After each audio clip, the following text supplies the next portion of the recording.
Hello there, folks. This video is kind of a spin-off from the do-it-yourself base construction video, and the impetus for this was that as the finish was curing on the do-it-yourself base, I started looking at the match between the pickguard and the finish that had developed. So basically what we have here is a walnut finish with a true oil, And as this has been drying, I realized I really am not a huge fan of the tortoise shell pickguard, or rather the red kind of pickguard that came with the kit. I don't think it provides a great match for the walnut dye finish that we have going here. So initially, I decided to purchase a cheaper Music Lily replacement. Unfortunately, it didn't fit very well, so I can't use it even if I liked it. And though I kind of generally liked the tone, I still wasn't quite satisfied. The cream was a better tonal match for the design that I was going for, but it still had major problems in that it's not fitting the screw holes for one, but it's also thicker than I would like, and it doesn't fit the natural feel of the rest of the materials that went into this base. Even the neck is everything about the neck. Low down basic materials that are just basically finished wood or dyed and oiled wood. So I just didn't think plastic was the right choice here. But in any case, I thought it would be really good if I could get a wooden pickguard that matched the color and tone of the maple as well as possible on the back. I started thinking, what can I get? Well, I found these thin sheets of wood on Amazon. They're actually intended for architectural modeling. So that's where I got these. And you can get them in a variety of different wood species and qualities and sizes. And it just so happens that this happens to be big enough, the largest size of this type happens to be big enough to fit a J-base pickguard on it. You gotta rotate it slightly, but it will fit. So, I've already done a trial run. So, yeah, here is the trial run, and I think, and I hope you agree with me, but this is a much nicer match to the tone and feel of this do-it-yourself base kit. It definitely looks a heck of a lot better than even the cream. So this is some Basswood, I believe, architectural crafting wood, and let's see here, and it has grain highlights very similar to the maple neck that comes with the do-it-yourself kit. So I just applied a little bit of true oil to the top of it. This is not a finish. This was like my first attempt using an X-Acto knife, but we're gonna go through the process of how to do this. I'm gonna try to create a cleaner one. Thankfully, I've got a few sheets of this stuff, so we can make a couple attempts if it goes wrong. Let's walk you through the process of doing this. I have 2 more sheets to try. We're going to try 2 methods. The first method, which I found out after my first attempt with an X-Acto knife, is to simply use a pair of good scissors to cut the board. Apparently for plywood less than 3 millimeters thick, you can just cut it with scissors. So we're gonna see how that works out. The idea is to cut down a very rough outline, but to do the rest using sanding, and that way you can get very nice, smooth, curved edges. So, all right. Here's what we start with, this sheet here, and lo and behold, it doesn't fit quite perfectly if you just stick it like that, but if we rotate it ever so slightly, we can fit the pickguard on. It's very simple what I'm gonna do here. I'm just gonna literally trace this, outline it with a pencil to stencil it, and the idea would be to identify a part of the grain that looks interesting that you want to be face up. So I kind of like this knot in the wood and the nice straight grains on this side. You got a similar thing going on this side. And one of the things I note is that on the base itself, the heavier, darker grain is on the right-hand side, so it might look really nice if we match that up with this pickguard too. The darker half of the pickguard is on the same side. And once you've decided what area of the grain you want to cut out for your pickguard, you just want to stencil out and trace out the outline of the pickguard, the pickup, and also the screw holes. This is the you want to stencil with whatever pickguard you have on the base. If you have that pickguard, just use that stencil. All right, so let's do what I said.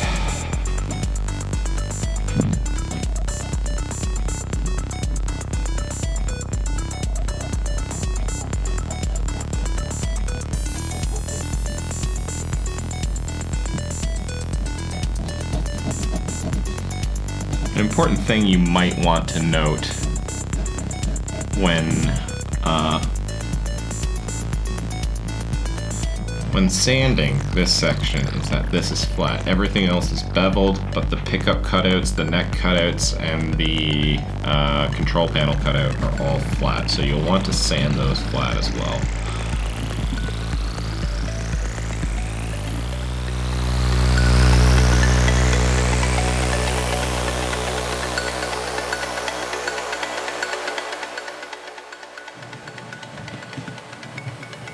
Alright, that's done here. And for this one, I think I'm going to try to cut it out by using scissors instead of an X-Acto knife. Ideally, you could even, if you thought there were imperfections in the cutout of the original pickguard, you can fix them at this stage, which is really good.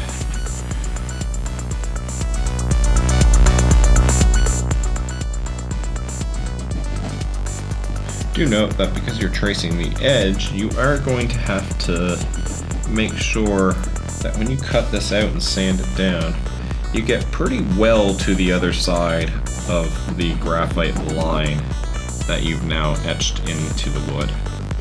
One of the great things about this wood too is it's very easy for wood burning, so you can make pretty elaborate designs in your pickguard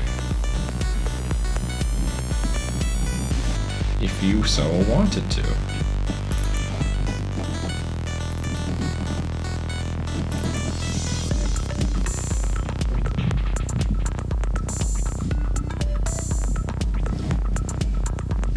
I don't care so much about the outline, the tracing outline, being pretty dense and dark actually, because I will be sanding beyond those.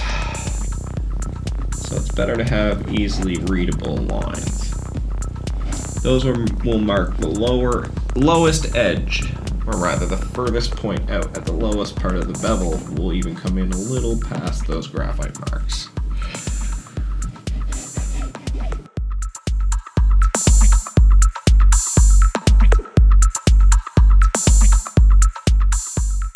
And there you have it. You now have, when I remove this, a stencil of your pickguard in wood, and it's just about the proper thickness. So, what do you do now? Well, you take your scissors or your cutting tool, make sure you put a cutting surface beneath your pickguard if you're going to use a utility knife to cut this out. But since we're going to try this method, which I saw recommended online.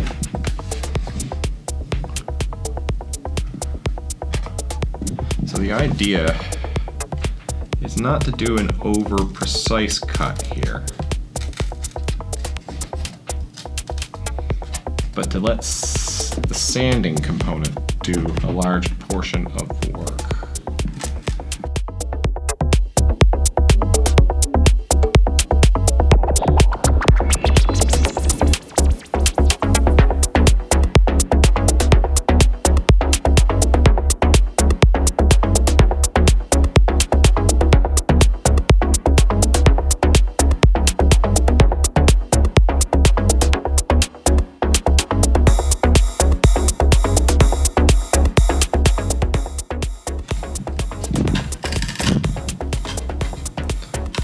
do have to be a little cautious about it breaking along the grain on the surface you're working on.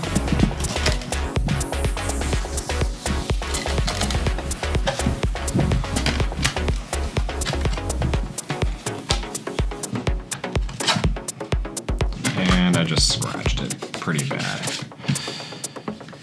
So this doesn't prevent the scratching problem, that's for sure, but we're going to have to sand this anyways at some point, so I'm not going to let that stop me right now.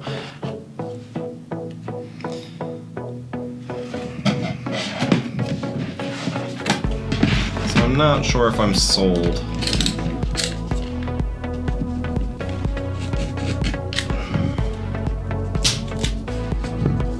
That's the problem when you use a utility knife. You crack off, especially if you choose to crack off portions of things.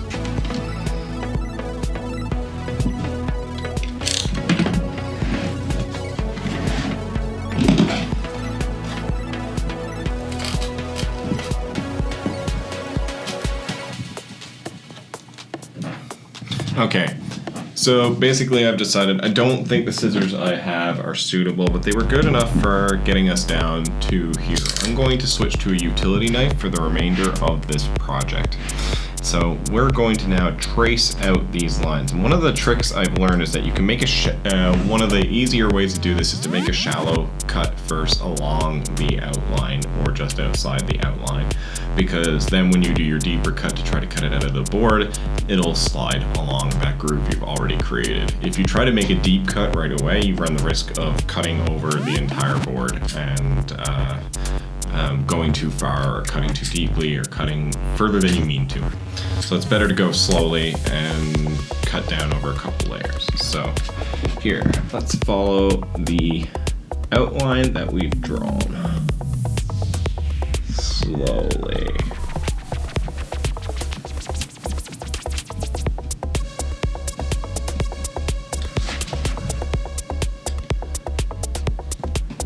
Be especially careful on the curves. Remember that you can sand those down afterwards to fit a little better. You don't want to overdo it and then create a big nasty scratch across the surface, which you then can't repair.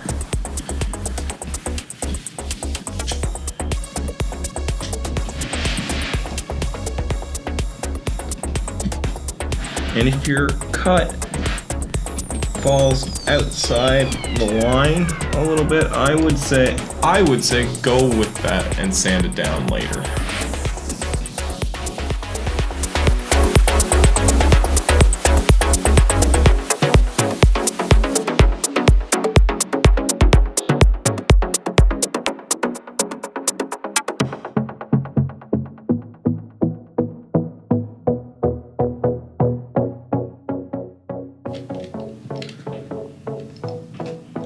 Find the corners are tricky areas where it may be very easy to slip and cut further than you mean to. So be wary of those, particularly at the point where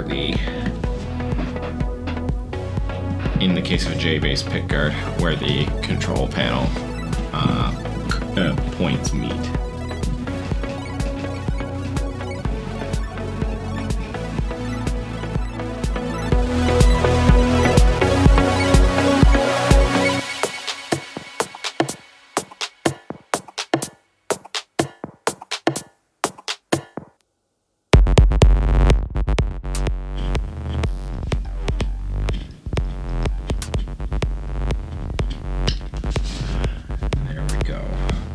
I think that's one complete pass, right? Alright, and as you can see, I haven't even really pressed hard enough for it to come through on the other side yet. But now we've got a deep guide for our utility knife to cut through when we do the deeper gouges to really separate it from the board underneath. So you can extend your X-Acto knife a little bit more now and start making the cuts necessary to cut through the board. This still go slow.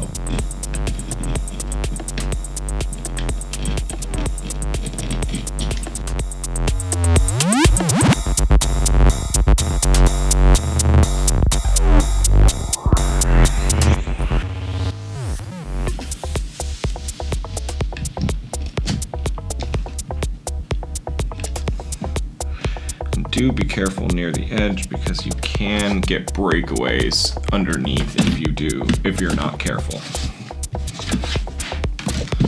Do clear away stuff underneath if you want to avoid scratches. So here, we're just gonna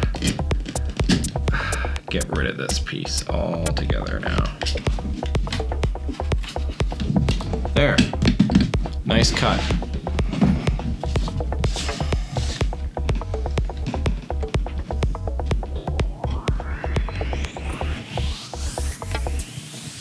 So again, be careful with this section.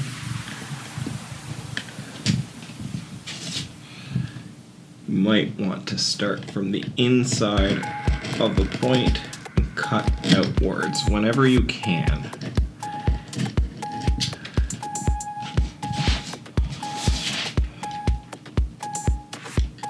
Because that way, if you slip, you're more likely to slip cutting out of the thing than cutting in.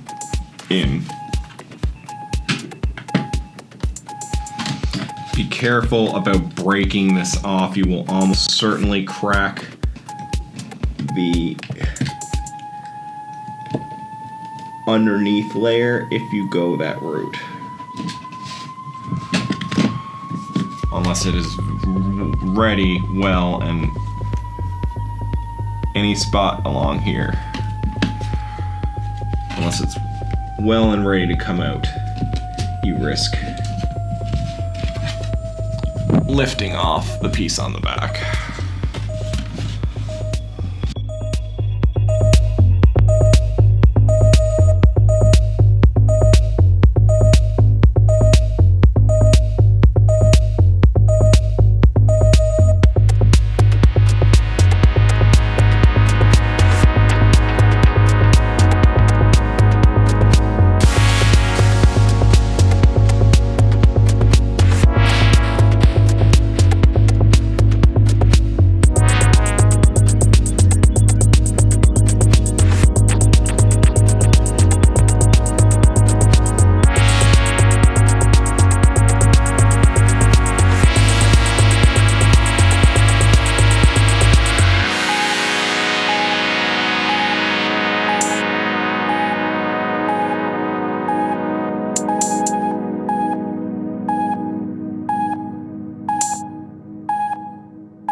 popped out readily just there.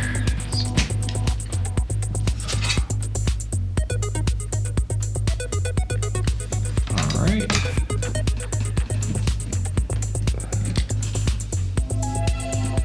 I think we're good. All right. So now you have a piece of wood cut out in the shape of your pickguard. This is definitely going to need to be sanded down, but from here, what you're going to want to do, I need to do this outside, and I don't have good recording for outside, but you're going to want to sand around all these edges to make sure they're all smoothed out and beveled in, and then you want to finish it however you want.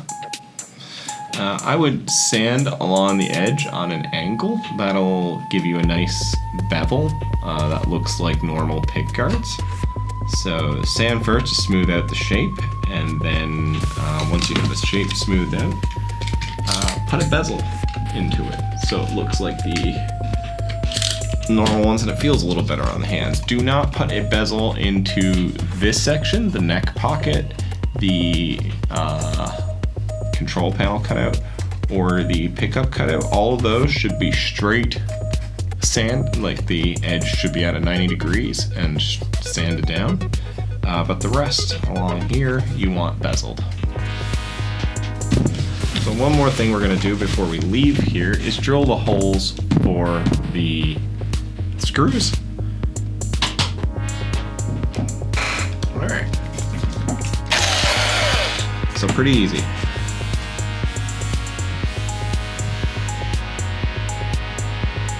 Line up with each of the holes we marked.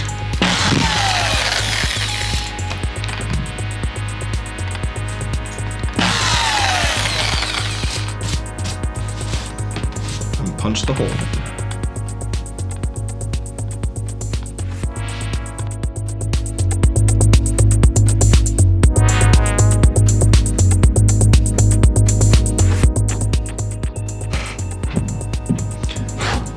Alright, so there you have it.